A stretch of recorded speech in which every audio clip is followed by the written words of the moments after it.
예, 반갑습니다. 오늘 마가복음 4장 35절에서 41절의 이 말씀을 가지고 어찌 믿음이 없느냐라는 제목으로 말씀을 나누고자 합니다. 우리 옆에 계신 분들 보면서 서로 인사를 나누겠습니다. 예수를 믿어 하나님의 자녀가 되고 복의 근원이 된 나를 통해 세상 모든 사람들이 예수님 믿는 축복 누리게 해주세요. 예수 그리스도 이름으로 기도합니다. 아멘. 예, 또 옆에 본 축복합니다. 영적인 눈과 귀를 엽시다. 또 인사하겠습니다. 믿음을 가집시다. 예. 우리가 지금 처음에 인사하는 이 부분들이, 우리 자신들이 기도를 잘 못하시는 분들을 위해서 준비한 내용이에요. 30년 믿고도 기도하라고 못해요. 할 수 있을 것 같지만, 앞에 하라고 하면 부들부들 떱니다. 왜 못하느냐? 기도를 한 번도 안 해봤기 때문에 그래요. 근데 우리 교회는 한 달만 제대로 다녀도 기도할 수 있어요. 요걸 맨날 하니까. 요 기도는 하거든요, 최소한. 이것도 안 된다 그러면은 이제 관심이 없는 거지. 기도를 못 하는 건 아니에요. 기도는 뭐냐? 하나님 성호를 부르고, 정말로 내가 복의 근원이라는 사실을 고백하면서, 하나님 앞에 내 소원을 아뢰는 건데, 사람이 가장 큰 소원이 사람 살리는 거란 말입니다. 그러니까 그거를 근본을 기복하니까 모든 복이요, 이게 가서 그 사람이 안 받아들이면 내게로 반사가 돼요. 우리가 자꾸만 갈수록 잘 돼요. 왜? 안 믿으면은, 저 사람이 안 믿으면 그 복이 나한테 온다니까요. 믿으면은 더 큰 축복이지만 안 믿어도 더 큰 축복이 나한테 와요. 이 기도를 잘 들으시고 배워야 돼요. 그래서 아브라함이 한 이 기도, 축복의 기도가 우리 신앙생활 하는 사람의 제일 첫 번째 기도예요. 왜냐면 아브라함은 복의 근원이고 믿음의 조상이라 그랬어요. 그러니까 이제 할아버지가 어떻게 하는지 알면 우리가 다 배우면 되듯이 똑같은 거예요. 그래서 이 기도 하는 겁니다. 오늘 이제 말씀은 어떤 거냐면은 이 호수를 지나는데 막 이렇게 바람이 불어가지고 풍랑이 일어나는 거예요. 이 풍랑 만난 현실에서 그 어려움을 겪고 있는데 우리가 어떻게 살아야 될 것인가, 여기에 대한 내용이거든요. 우리가 이제 살다 보면 어려운 문제들이 있잖아요. 근데 이제 그 어려운 문제들을 각자의 이제 입장에서 해석을 다르게 하죠. 그래서 이제 예를 들면 어떤 집사님이 한 분 계셨는데, 이 집사님이 어느 날 목사님 찾아온 거예요. 찾아와서 목사님 드릴 말씀이 있어요. 그러니까, 그래, 무슨 내용이에요? 그러니까, 기도 좀 해주세요. 우리 남편이, 이 교회를 계속 다니면, 나를 죽인다 그럽니다. 그렇게 이제 얘기를 했어요. 그러니까, 목사님이, 집사님, 걱정하지 마시고, 우리 기도합시다. 아무 걱정하지 마세요. 문제 없을 겁니다. 이러고 이제 기도를 했어요. 그래가지고 쭉 이제 신앙생활 하는 걸 보고, 목사님도 이제 기뻐하시고, 한 몇 달이 지나가지고, 그 집사님이 또 찾아온 거예요. 찾아와서 하시는 말씀이, 근데 목사님 기도해 주셔가지고 지금까지 죽지 않고 살았는데요. 좀 더 큰 문제가 생겼어요. 그런 거예요. 다른 기도 제목이 생겼대. 그럼 뭡니까? 그러니까, 이번에는 남편이, 내가 계속 신앙생활 하면은 목사님을 죽이겠다 그럽니다. 이제 이렇게 된 거예요. 그러니까 목사님이 듣고 있더니, 이렇게 기도를 하시더니, 집사님 이제 시간표가 된 것 같습니다. 저 옆에 새로 생긴 교회가 굉장히 이렇게 말씀도 좋고 사람이 인테리어도 괜찮고 굉장히 복음적이라 그러던데 집사님 그곳에 다녀야 될 응답의 시간표가 온 것 같습니다. 이렇게 얘기를 했답니다. 이게 참 농담이지만요, 목사를 할지라도 각자의 입장에 따라서 그 문제와 사건이 어떻게 비춰질 때마다 반응이 달라지는 거예요. 그러니까 이게 우리가 진짜 예수님을 안 믿어버리면 자기한테 오는 그 내용이 크게 보이는 거 있죠. 그런 모습이란 말이에요. 지금 오늘 본문의 내용이 어떤 거냐면은 이제 제자들이 다 예수님 말씀 듣고 은혜 충만한 상태에서 예수님과 함께 이 바다같이 큰 넓다 해서 바다라는데 바다는 아닙니다. 호수입니다. 호수로 이제 건너가려고, 저쪽 편으로 건너가려고 배를 타고 가는 중간이에요. 근데 그때 막 돌풍이 일어난 거예요. 풍랑을 만난 거죠. 그 제자들 마음은 막 천국 복음을 듣고 나서 지금 너무 은혜가 돼가지고 막 기대가 되고, 야, 이제 이렇게 살면은, 모든 것이 형통해지고 좋겠구나. 이제 이거 바라보고 가는데 갑자기 문제가 딱 들어온 거란 말이에요. 그때 이 문제에 대해서 제자들이 어떻게 행동했고, 거기에 대한 답이 어떤 것인가, 그걸 이제 생각해보는 오늘 그런 주제예요. 우리가 지금 이 갈릴리 바다라고 하는 큰 이 호수는 우리 인생의 강야와 같은 우리 인생의 모습을 나타낸다고 볼 수 있습니다. 평탄하게 배를 타고 이렇게 건너갈 수 있는 그런 호수, 잔잔한 호수라고 생각하고 인생을 가잖아요. 가는데 뜻하지 않게 중간에 돌풍이 일어난 거예요. 이런 상황에서 제자들이 마음이 막 굉장히 이렇게 혼란스러워지는 거죠. 어려움이 왔으니까. 그럴 때 이 제자들이 하는 행동과 예수님이 하신 말씀은 우리에게 어떤 의미를 주는가를 생각해 보는 시간이에요, 지금이. 그래서 여기서 올바른 해답을 갖고 어떤 문제가 오더라도 그 문제에 대한 바른 해석을 하고 그거를 헤쳐나가는 가장 기본적이고 근본적인 것을 바꿔서 축복의 응답의 흐름을 바꾸는 그런 귀한 시간이 되시기를 예수님 이름으로 축복드립니다. 이 답을 찾으셔야 돼요. 안 그러면은 이게 매주 반복돼요. 이게 우리 주제란 말이에요.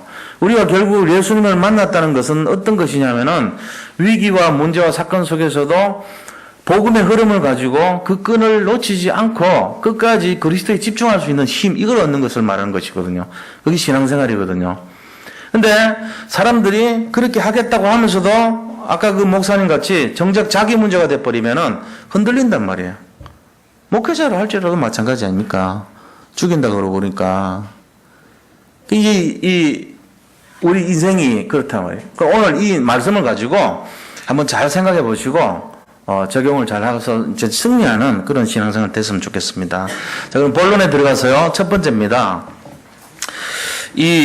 지금 광풍이라고 그래서 미친경이 이제 바람이죠. 미친 바람이라는 뜻이잖아요.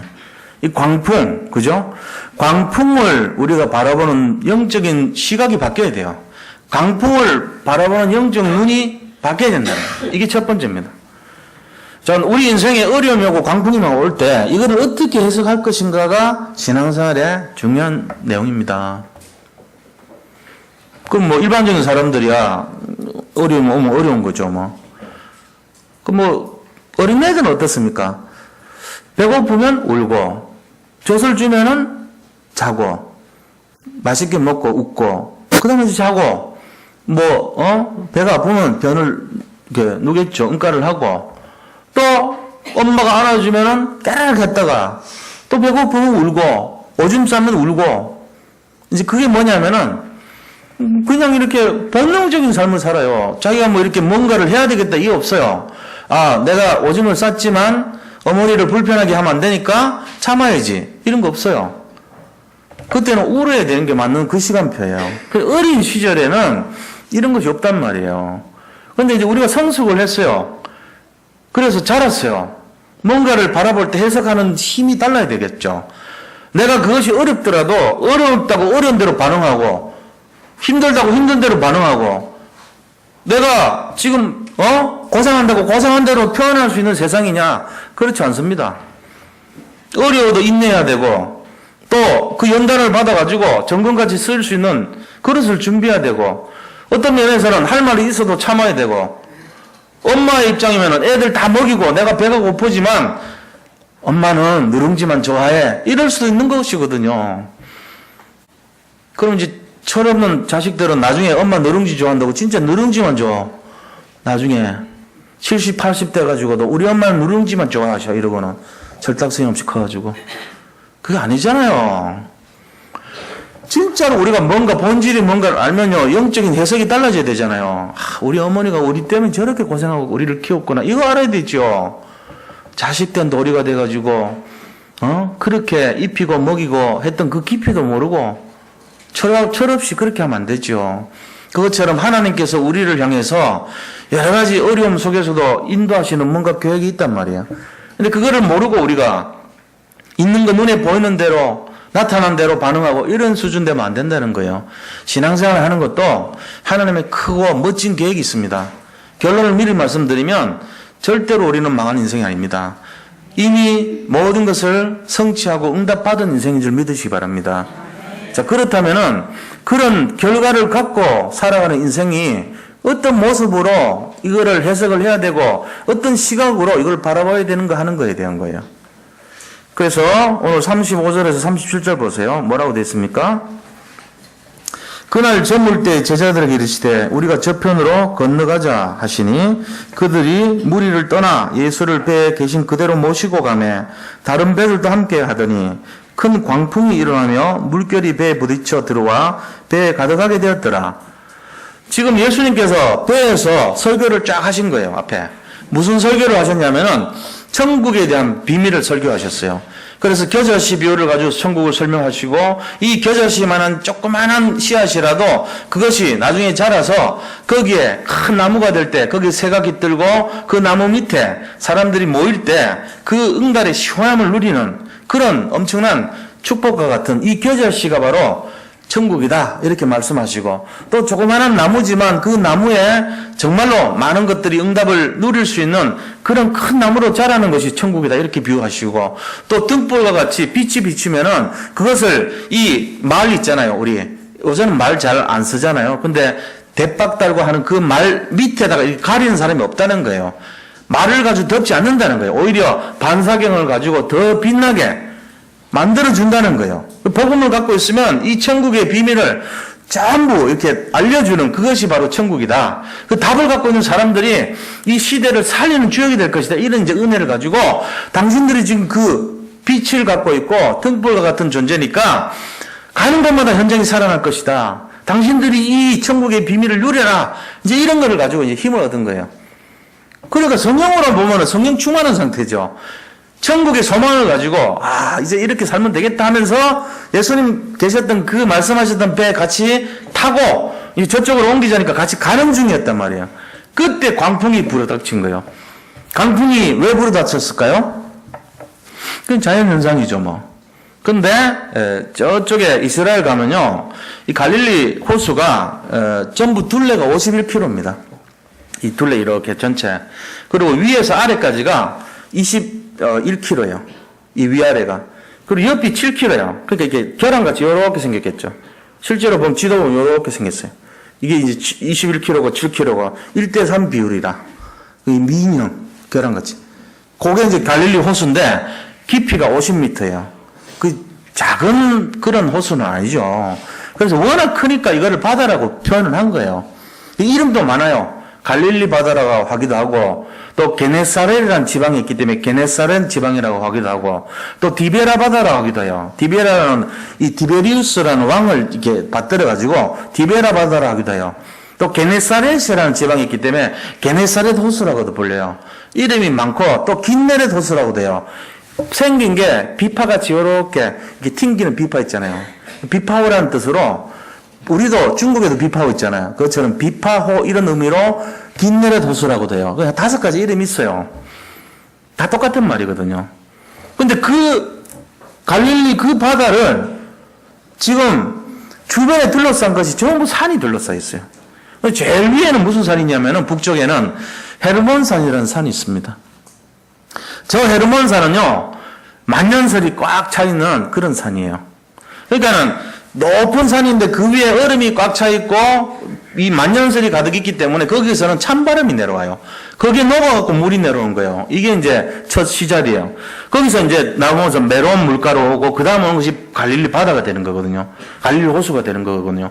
그러니까 이렇게 쭉 내려오면서 찬바람, 찬물이 들어오는데 이 밑에서 갈릴리 호수 표면에는 봄, 겨울이 항상 따뜻한 그런 지방이에요.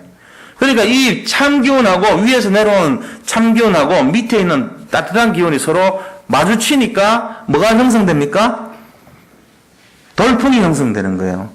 원래 바람이라는 것은 어떤 게 생기냐면은 온도 차가 날 때 생긴 게 바람이에요. 집 안에 있을 때 외풍 심하죠. 어디서 들어오는 게 아닙니다. 기온차입니다. 벽으로부터 전달된 찬 기온하고 방 안에서 온돌로 데피는 뜨거운 기온이 서로 부닥칠 때 찬 거는 밑으로 기어 들어가려고 그래요. 뜨거운 거는 위로 뜨려고 그래요. 이게 밑으로 가고 위로 뜨니까 돌면서 선풍기가 돼버린 거예요. 그게 바람이라 그래요. 제가 과학을 공부하니까 알죠. 이런 거 뭐 다른 목사들은 모를 수 있습니다. 그럼 바람이 외풍이니까 밖에서 들어오나? 아닙니다. 황소바람 이유는요, 기온차가 심할수록 외풍이 심하게 느껴집니다. 그거를 차단하는 것이 단열재죠. 단열재 막으면 기온차를 줄이기 때문에 바람이 안 일어나서 외풍이 없는 거예요.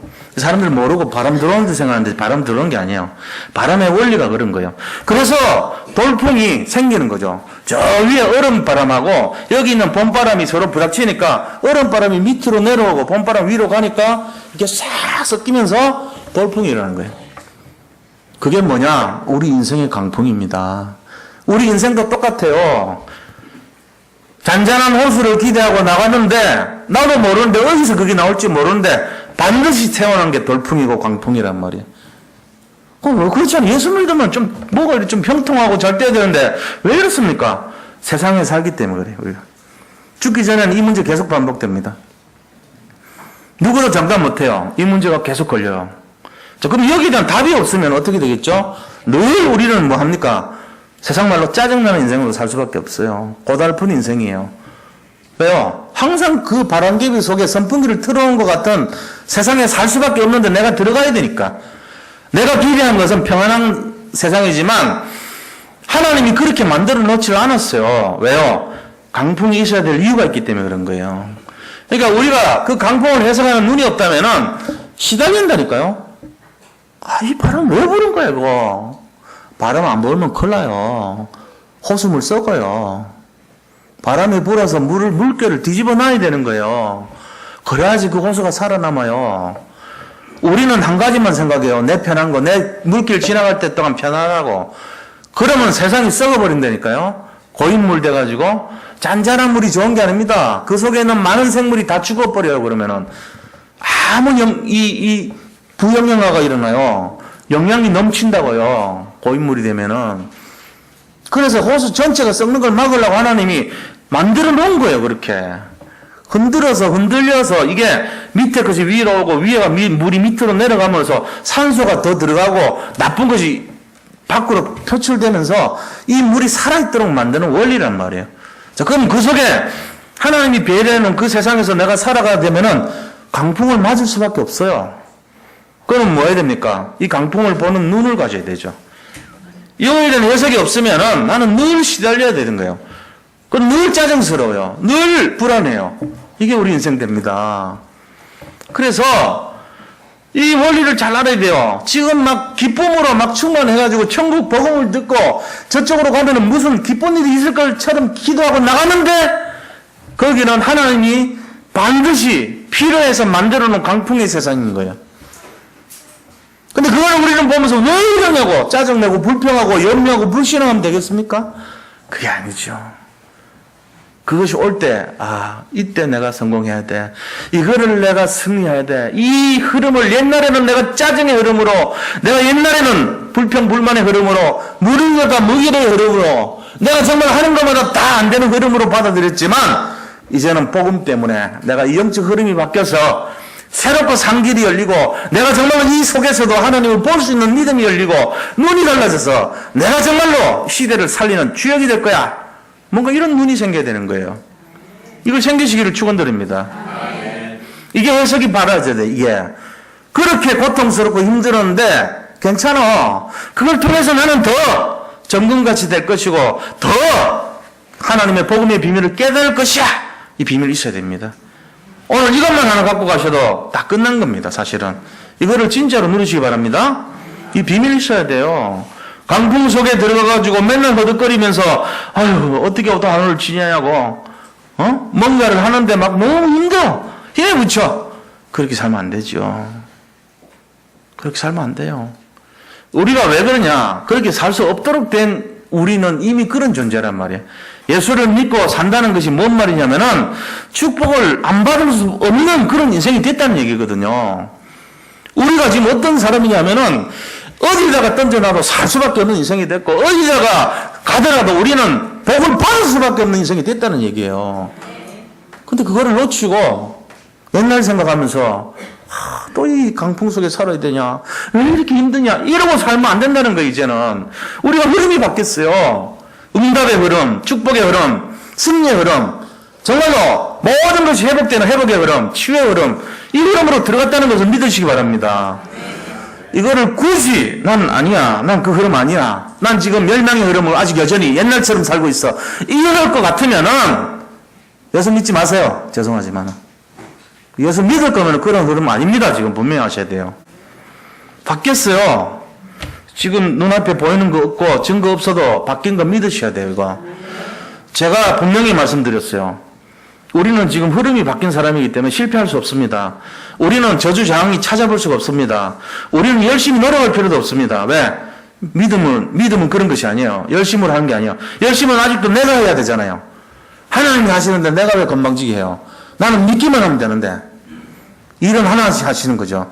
일을 행하시는 분은 하나님이신데 내가 뭘 건방지게 내가 합니까? 열심히 하지 마세요. 애쓰지 마세요. 노력하지 마시라고. 제가 보세요. 제가 지금 정상인가 보세요. 또라이지.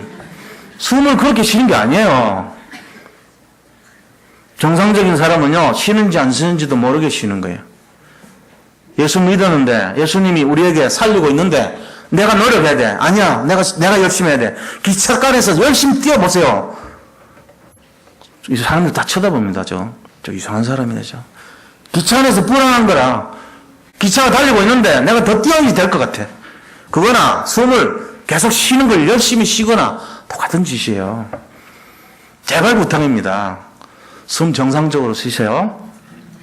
기차 안에서 버스 안에서 뛰지 마세요. 제발 부탁입니다. 그럼 뭐 해야 됩니까? 믿고 앉아 있는 거예요. 그냥 편안하게. KTX 탔으면은 그 자리에 앉아서 가끔씩 지나가다가 먹을 거 있으면 좀 사서 드시고 누리고 창문도 보고 이런 거지. 내가 이 차를 못 믿겠어. 내가 뛰어야지. 내가 달려야지. 왜 그렇습니까? 열심히 하지 마세요. 또 어떤 분들은 그래도 열심히 해야지. 아닙니다. 죽어도 열심히 하면 안 됩니다. 그 지가 살아있는 거예요. 그거는 자기 실패하는 거예요. 그게 열심히 하면 안 돼요. 언제부터 누가 그렇게 얘기했습니까? 열심히 하지 마세요. 어떻게 하면 됩니까? 예수를 믿으시기 바랍니다. 예수를 믿으세요. 그러면 됩니다. 그거밖에 없어요. 예수님 믿는 것밖에 없어. 그럼 우리가 할 게 없습니까? 사실은 할 게 없어요. 예수님 믿으면 돼요. 그래도 뭐 많이 하는 것 같던데요. 교회 가니까 뭐 막 찬송도 하고 막 방언도 하라 그러고 뭐 금식도 하라 그러고 많던데요. 다 그런 거는 하나님이 알아서 하십니다. 우리는 예수만 믿으면 됩니다. 우리가 노력하지 마세요. 힘쓰지 마세요. 오해하고 들으면 안 됩니다. 이거 잘 알아들으셔야 돼요. 이거 굉장히 중요한 내용이에요. 한경직 목사님이 이렇게 돌아가시기 전에 신년 할애를 했습니다. 그때 많은 우리 한국을 대표하는 목사님들이 한 30명이 인사하러 갔어요. 그래서 신년에 덕담을 좀 주세요. 그랬어요. 이게 한 3년 전에 얘기예요. 한경직 목사님이 가만 생각을 하더니 제가 참 드릴 말씀은 없고 한마디만 하겠습니다. 그래서 예수를 믿으세요. 그러더래요. 그 목사님들은 적어도 총회장급 목사님들이에요. 그 교단을 대표하는 목사님들이 인사를 왔어요. 30명이. 그 한 교회마다 10만 명, 예를 들면 뭐 이렇게 몇만 명씩 되는 거를 대표하는 분들이 왔는데 거기서 인사하는 게 예수를 믿으세요. 그랬어요. 이게 뭔 생각하는 거 아닙니까? 제가 죄송하지만 지금 말씀드린 거예요. 노력하지 마시고 예수를 믿으시기 바랍니다. 나 예수 믿는데 왜 그러지? 그러지 마시라는 거예요. 진짜 예수를 믿으세요. 그럼 끝나요. 우리가요, 지금 이 모습을 보셔야 돼요. 자, 제자들 모습 보면서 왜 그런가를 봐야 돼요. 38절 보세요. 뭐라고 되어 있습니까? 예수께서는 고물에서 베개를 베고 주무시더니 제자들이 깨우며 이르되 선생님이여 우리가 죽게 된 것을 돌보지 아니하시나이까 하니. 지금 제자들 말이요, 예수님 물이 막 넘치고요 우리가 막 다 죽게 됐는데 지금 뭐 하시고 계세요? 이 말을 하거든요. 이 말을 지금 뭔 얘기냐면 눈에 보이는 대로 반응한 거예요. 어린아이가 배고플 때 울듯이, 오줌 쌌다고 징징거리듯이 자기 지금 뭔가를 막 갈급한 것을 막 얘기하고 있는 거예요. 그럼 예수님한테 얘기 안 하면 어떡하냐? 이 사람들이 몰랐던 게 몇 가지 있죠. 예수님이 어떤 분이신가를 몰랐던 거예요. 예수님이 어떤 능력이 있는가를 몰랐던 거예요. 예수님이 지금 정말로 그곳에서 함께 한다는 사실을 몰랐던 거예요. 이 세 가지를 몰랐어요. 그분이 어떤 분이신가 모르고, 그분이 어떤 능력을 갖고 있는지를 모르고, 그분과 함께 한다는 사실이 어떤 것인지를 몰랐던 것입니다. 우리도 똑같습니다. 잘못하면. 예수를 안 믿고 산다니까요. 지금 이 제자들이 예수를 안 믿은 거예요. 예수 안 믿으니까 어떻게 합니까? 자기 속에 나오는 대로 막 흔들어 깨우잖아요. 예수님, 지금 죽게 생겼는데 어떡하죠? 예수님도 방법 없는 걸 알듯이, 아는 듯이, 마치. 깨워본들, 예수님들 무슨, 저거 알겠습니까? 많은 아이들이 아빠를 깨우듯이 그런 심정이겠죠. 예수님이 어떤 분인가를 알았으면 그렇게 안 하죠. 가만히 있든지, 기다렸겠죠, 뭐. 근데 그렇게 안 했어요.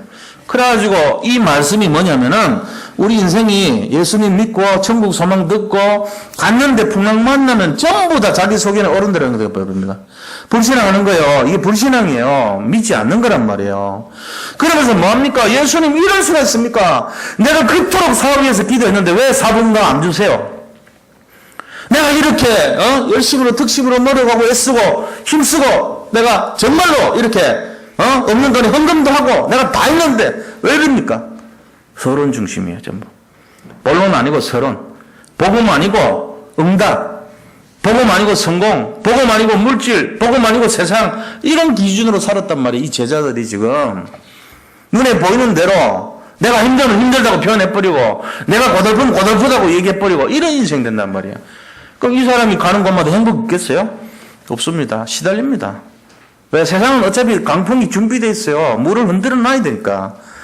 우리가 지구상에 바람 없으면요, 곳곳에서 썩은 데가 진동합니다. 바람이 있어야 돼요. 그래서 하나님이 그 과학적인 원리를 만들어 놓은 거예요.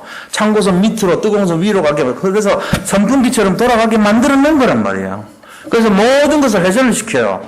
그 편서풍, 그 다음에 무역풍, 이런 것들이 다 지구를 전체를 흔들어가지고 깨끗하게 만드는 원리예요. 뜨거운 바람과 찬바람이 섞이면서 중간에 어느 고정된 것이 없도록 만들려고 다 흔들어놔요, 지금. 그리고 근본적으로 다리를 만들어가지고 이 조속 간만에 차를 만들어서 바다를 흔들어 놓고 살리는 거예요, 지금. 강풍은 어느 곳에나 다 있습니다. 강풍이 없는 것을 원하면은 저 달나라 같은 무덤과 같은 곳밖에 없어요. 죽은 땅이에요, 거기는. 살아있는 곳은요, 전부 강풍에 시달려야 돼요. 그러면 우리가 그것을 이겨내고 사는 원리를 바라봐야 된다니까요. 조은수 목사님이 그런 얘기를 하셨답니다. 대구 초대교회 목사님 아닙니까? 요번에 우리 미션이라는 그 마약 환자들 치유되는 그 공연하는데 자기들 교회에서 이제 헌금을 다 해서 9,500만 원이 나왔대요. 근데 거기에 주축으로 헌금하신 장로님 한번 얘기를 들었는데요. 이분이 지난번 미션 재작년입니까? 미국에서 미션 공연했거든요. 그때 가는데 이분이 사업도 잘 안 되고 기대도 응답도 없고 이러니까 똑같이 제자들 같이 불신한 거예요. 그래가지고 하는 말이, 이 복음을 들어가지고 되냐 말이지. 그리고 술 한잔 먹고 와가지고 옛날에 마약하시던 분 그대로 나와버린 거 있죠. 마약하던 분이 은혜 받아서 장로까지 세워놨는데 옛날 본색 다 드러난 거 있죠. 그래가지고 거기서 막 세상말로 깽판을 치고 난리를 떨었다는 거예요. 근데 조원수 목사님이 기도하면서 그냥 아무 소리 안 했대요. 역시, 옛날에 그 본성은 못 속이는구나. 이런 말 한마디도 안 하고 가만히 놔뒀다는 거예요. 그 세월이 지났어요. 이분이 강풍을 맞이하는 눈이 이제 바뀐 거죠. 그린벨트가 풀렸어. 그 땅 위에 이제 건축이 시작돼. 어마어마한 이제 부를 축적하기 시작하죠. 그래가지고 요번에 조 목사님한테 비싼 차를 1억 2천인가짜리를 하나 이렇게 준비를 해주기로 했다는 말을 들었습니다. 제가 그 들으면서 흔들렸냐? 조금 흔들릴 뻔 했습니다. 조은수 목사하고 나하고 다른 게 뭔데? 이러면서 하나님 저는 뭐 안 했습니까? 저는 복음운동 안 했습니까? 조 목사가 1억 2천원 저는 2억짜리 주세요. 이런 마음 들 뻔했습니다. 근데 솔직한 얘기로요, 그 서론이에요, 사실은. 저는 어제 앉아있는데 누가 이렇게 제 혹시 좀 쇼크 올까봐 김밥을 쫙 정성껏 준비해 오신 분이 있어. 금요일날. 내 마음으로 너무 이렇게 찐하더라고. 짠하더라고. 나 그 김밥 한 줄이 1억 2천짜리보다 훨씬 가치가 있어요, 저한테는. 나 순진해서 그런지 모르겠는데. 누가 또 의자를 하나 편하게 앉으라고 보내요. 나 그 의자가요, 2억짜리 어떤 차보다도 훨씬 좋아요. 그거를 절 이상하게 보지 마시고, 이거 빗대서 얘기하는 거 아닙니다. 진심으로요. 물론 그 장로는 대단하지요. 그런 분 우리 교회 많이 나오면 좋겠습니다. 있어도 안 해요. 만약에, 그럼 이제 힘든 거 아닙니까? 하나님 주시면 기쁨으로, 자원함으로 자기 분에 넘치도록 하면 되죠. 그게 성경식의 원리잖아요. 그러나 그거조차도 전부 다 아무것도 아니에요. 서론이에요. 그거 뭐 있으면 뭐 할 거예요, 사실. 저는 별 불편한 거 하나도 없어요, 사실. 진짜 진심으로요. 그런데 별 마음이 없어요, 아무. 그거보다는 우리 성도님들이 진짜 없는 가운데서도 중심을 들이고 마음을 이렇게 하나님께 드릴 줄 알고 방향을 쏟고 정말 제자에 집중하고 이게 훨씬 나아요. 물론 그 대구 장로님 제가 잘 압니다. 훌륭한 분입니다. 그렇게 하는 게 정상적이겠죠. 우리 교회하고 비교할 그런 내용이 아니란 말이에요. 강풍 속에서 그분이 응답을 본 사람 아닙니까? 우리가 진짜 봐야 될 게 뭐겠어요? 서론 중심 아닙니다. 목회자도 똑같죠. 본론을 봐야 될 줄 알 거 아닙니까? 강풍은 언제든지 있지만은 강풍 속에서도 하나님이 준비한 응답이 있다는 것입니다. 이거를 바라볼 때 진짜요. 그 응답이 누구죠? 그게 바로 그리스도예요. 제자들이 몰랐을 때는 원망과 불평으로 예수님 뭐 하고 계세요 도대체? 우리를 살려야죠. 이 말은 왜 정말로 이 빚 안 갚아줘요? 왜 이 집을 안 줘요 예수님? 왜 먹을 거 안 주세요? 이런 거랑 똑같은 거예요 지금. 그게 서론 인생이에요. 거기 잡혀 살면요 1억 2천짜리 감동해가지고 칩이만 얻도록 얘기할 수밖에 없는 그런 사람 됩니다. 그거 아닙니다. 100억짜리 갖다 줘보세요. 그거 중요한 거 아니에요. 어차피 이 세상 살다가 이 몸 껍데기 버리고 하늘나라 갈 사람들이 뭐 그렇게 중요합니까? 진짜 중요한 거는요, 이게 아니고 본론이라니까요. 본론이 어떤 건데요? 본론이. 이 사건을 통해서 본론이 어떤 겁니까? 시편 119편 71편에 이렇게 돼 있어요. 고난당한 것이 내게 유익이라. 이로 말미암아 내가 주의 율례들을 배우게 되었나이다.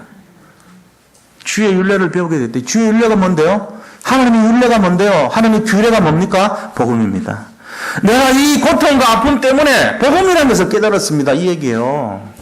하나님, 내가 이 고통 때문에 복음을 알게 됐습니다. 이거 너무 감사합니다. 이거예요.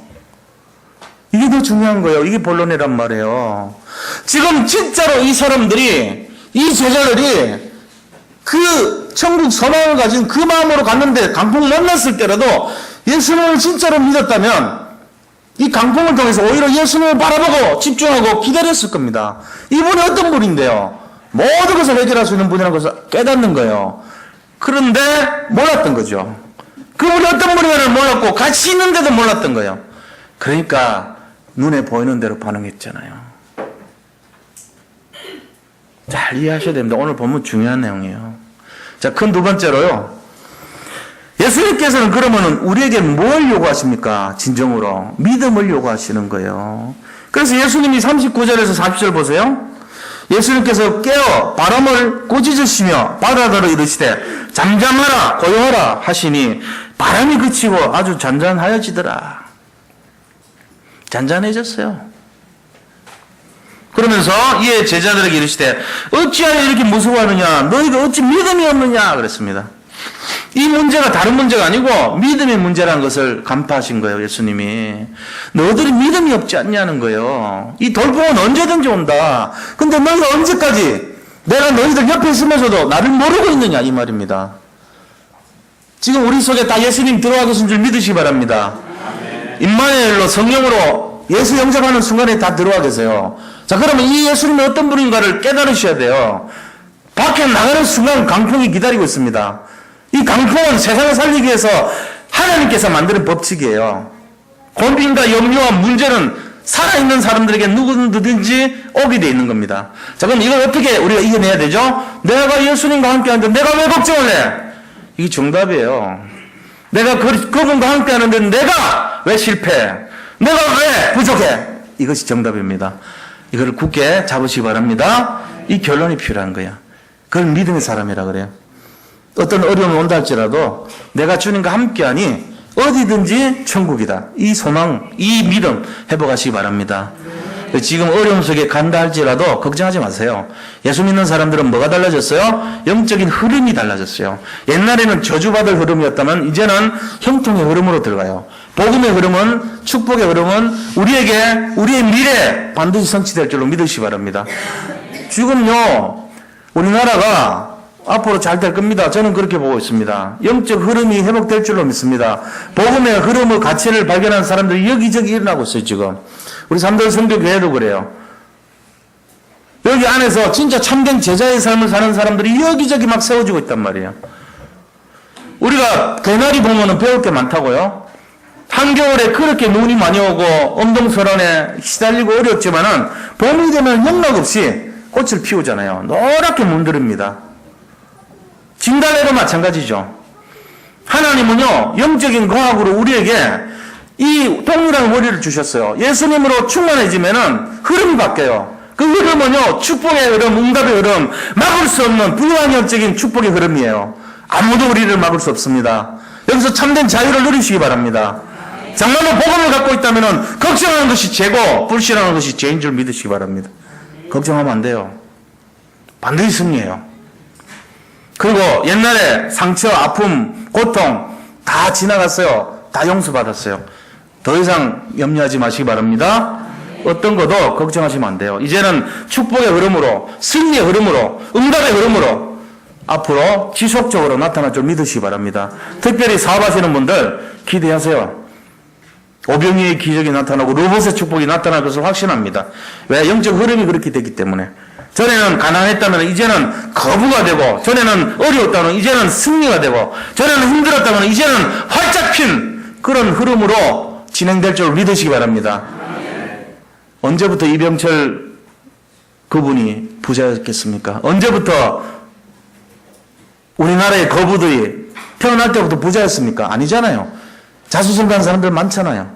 그 흐름이 바뀌어서 그런 거예요. 어느 날 우리도 마찬가지예요. 영적 흐름이 바뀌면 돼요. 그래서 내 마음속에 진짜 확신을 가지고 하나님 복음의 흐름이 내 나를 전체를 살리게 해주세요. 이 복음의 흐름이 머리부터 발끝까지 저를 살리게 해주세요. 부활의 능력으로 기도하시기 바랍니다. 안 된다고 생각하는 사람은요 늘 자기가 자기 자신을 세뇌시키는 사람이에요. 에이 나는 안 돼. 내 그렇지 뭐. 내 꼬라지에. 내 하는 수준이 맨날 그렇지 뭐. 내가 하는 거 그 모양이지 뭐. 그 꼬라지지 뭐. 내는 뭐 하도 안 돼. 나는 자신감이 없어. 역시 그렇지 뭐. 에이 작년에 뭐 했는데 역시나 그렇지 뭐. 그렇게 맨날 세뇌되어 있습니다. 여기서 자유하시고 해방되시기 바랍니다. 흐름이 바뀌어야 돼요. 그냥 자신감으로 들려요. 흐름이 바뀌어야 돼요. 제가 건강에 대한 흐름이 지금 바뀌었어요. 죄송한 얘기지만 흐름 바뀌었다니까요. 제가 이 흐름 바뀐 거에 대해서 너무 감사해요. 진짜로. 제가 할 수만 있으면 이걸 막 다 이뤄드리고 싶어요. 그렇게 못하는 게 죄송해요. 흐름이 바뀌었다니까. 생생하지 않습니까? 요새 듣는 말이 집에 가면 집사람 왜 이렇게 고함을 치냐 그래. 흐름이 바뀌니까. 내 속에 생명의 흐름이 막 바뀌니까 봄철에 이 에너지를 막을 수가 없어. 그래야지 뭐 좀 회복될 거 아닙니까? 여기 계신 분들 저하고 딱 붙어야지. 지금 이 힘이 전달되기를 축원드립니다. 그래가지고 막 생동감 있게 일어나서요. 어제까지 막 돈 문제 때문에 아니면 질병 때문에 뭔가 주눅들고 어려웠던 그런 인생이라면은 고민과 염려와 힘든 짜증난 인생이었다면은 이 영적 흐름으로 완전히 변화되고 축복을 누리시기 바랍니다. 그래야지 뭐 기도가 될 거 아닙니까? 왜 어찌 믿음이 없느냐 이 말이 뭔 말이에요? 그럼 왜 안 바꾸냐는 거예요. 예수 만났으면서 옆에 두고도 너들이 내가 누군지 모르냐 지금 얘기하신 겁니다. 내가 너들하고 같이 있지 않냐? 내가 너희랑 언제까지 함께 있겠느냐? 내가 너희랑 함께 있고 내가 능력이 있는데 뭘 걱정해가지고 그렇게 난리 부르스를 떨고 그러니? 걱정하지 말라는 거예요. 흐름 바꾸라는 거예요. 믿음대로 될지어답니다. 승리하시길 축원드립니다.